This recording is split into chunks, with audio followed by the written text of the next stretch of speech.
demais no Brasil, viu, Thaís? Foi até notícia internacional. Os penduricalhos. Bom dia para você, uma boa sexta, minha amiga. Bom dia, Sônia Blota, todo mundo que está conosco. Que vergonha, né, Sônia? O Brasil aparecer na imprensa internacional por causa desse assunto. A gente também está dando margem para que isso aconteça. Bem, o Supremo Tribunal Federal, que ontem ia começar a votar em plenário a decisão do ministro Flávio Dino e do ministro Gilmar Mendes, que suspende o pagamento de penduricalhos no Brasil, jogou para frente. Falou, não, tá muito complicado isso aqui, deixa para depois. 25 de março de 2026 é o dia que o Supremo vai retomar esse julgamento. Retomar não significa grande coisa, porque qualquer juiz pode pedir vistas e passar a história para frente. O interessante aqui é que seguem valendo as decisões de Flávio Dino e de Gilmar Mendes, suspendendo o pagamento de penduricalhos, ou seja, dos pagamentos fora do teto constitucional nos 3 poderes. Há um prazo que foi dado por ambos, e aqui é interessante, né? Porque são ações que tramitam no Supremo há muitos anos e que, de repente, dentro dessa crise de popularidade pela qual passa o Supremo Tribunal Federal, e sim, há uma crise de popularidade, e sim, os ministros estão preocupados com ela e têm atuado para tentar reverter a visão que a população tem do Supremo Tribunal Federal. Isso é uma distorção absoluta, não é? O Supremo não tem que estar preocupado com a visão que a população tem, porque a população não deve ter nenhuma visão sobre o Supremo. Ele deve estar ali no alto, nas alturas, julgando questões constitucionais. Não é isso que acontece. Enfim, voltando aqui para a terrinha, os 2 ministros decidiram puxar processos que estavam ali parados há muito tempo e emitiram decisões muito parecidas, suspendendo o pagamento de penduricalhos no país. Primeiro Flávio Dino e depois Gilmar Mendes. Aparentemente os 2 tentando pegar uma carona aí nessa onda. Tomara que isso aqui resulte em alguma coisa, porque esse é um assunto que revolta demais a todos os cidadãos. Como é que pode alguém que faz parte do poder público, um juiz, um promotor, um integrante de tribunal de contas, receber 100, 200, 300 mil reais por mês, limpos, líquidos, sendo que a Constituição brasileira fala que o máximo a ser pago é o salário do ministro do Supremo de 46 mil reais. Conseguiram, inventaram ali estratagemas para duplicar, triplicar, quadruplicar, às vezes até mais o próprio salário. Bem, a partir desse momento, para tudo, mas segue o prazo, que foi dado tanto por Gilmar Mendes quanto por Flávio Dino, para que todas as entidades que fazem parte da gestão pública no Brasil vejam qual é o pagamento de penduricalhos e parem de pagar.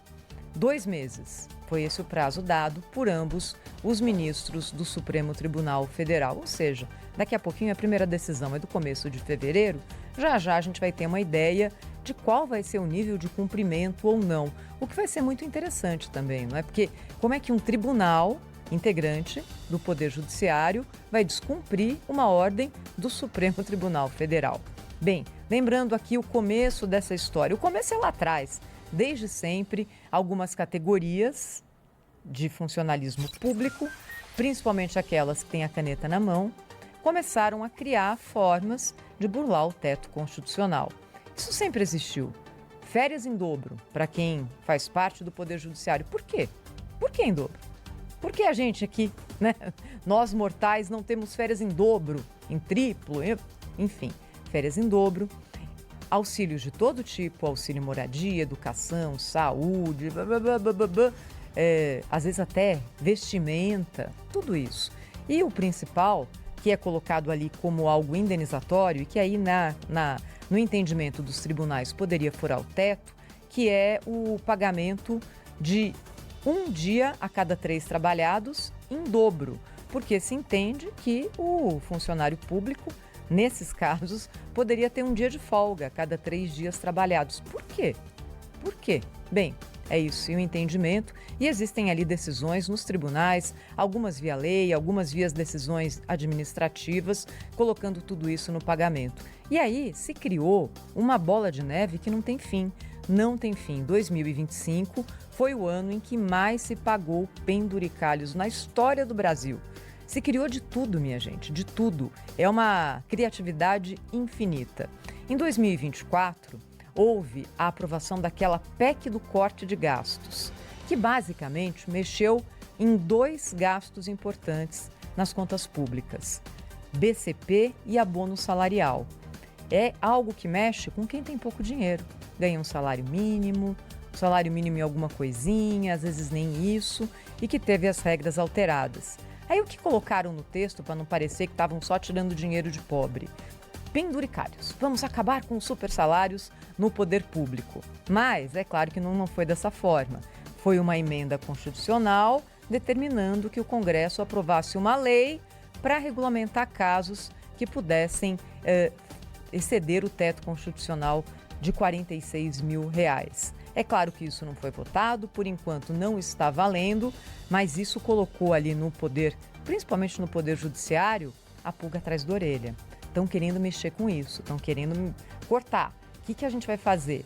Nesse primeiro momento, pressão, e a pressão está enorme sobre o Supremo Tribunal Federal, e criar o que for possível de penduricalho para a gente aproveitar aqui os, digamos, últimos dias de Pompeia, se é que eles serão mesmo os últimos. Até agora nada mudou e esse pagamento de penduricalho segue à torta direito no Brasil.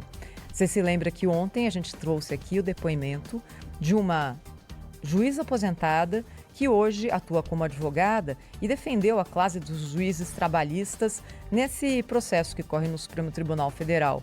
Ela reclamou, disse que não tem condição. É muito pouco dinheiro que se ganha nesse setor. Não tem nem lanche, não tem um cafezinho, não tem nada. E isso aí revoltou demais os ouvintes da Rádio Bandeirantes. Ela estava no papel dela, como advogada de uma causa. A questão é que ela é juíza aposentada também. E aí, hoje, a informação de que no ano passado, ela como aposentada, tirou mais de R$700 mil líquidos como aposentada. Isso dá quase R$60 mil por mês sem imposto, caindo na conta da aposentada que foi magistrada. Por quê? Porque alguém no Brasil pode receber uma aposentadoria de R$60 mil e olha que esse não é dos maiores, viu? Tem aposentado no setor público recebendo muito mais do que isso.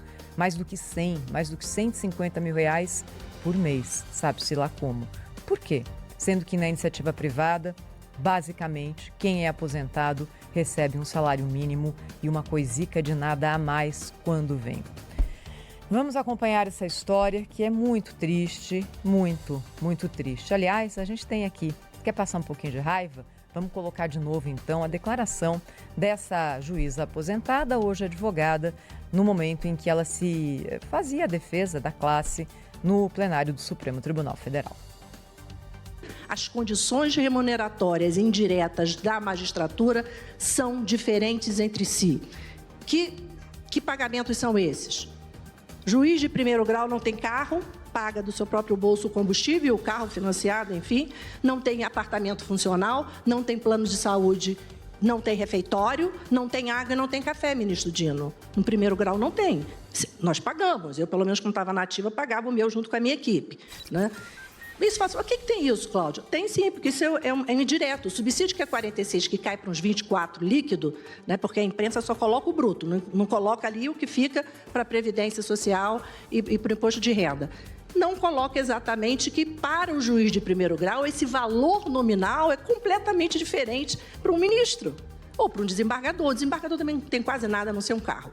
Não tem mais nada também. Mal tem um lanche, pelo menos no Rio de Janeiro, eu não estou sabendo mais dos lanches.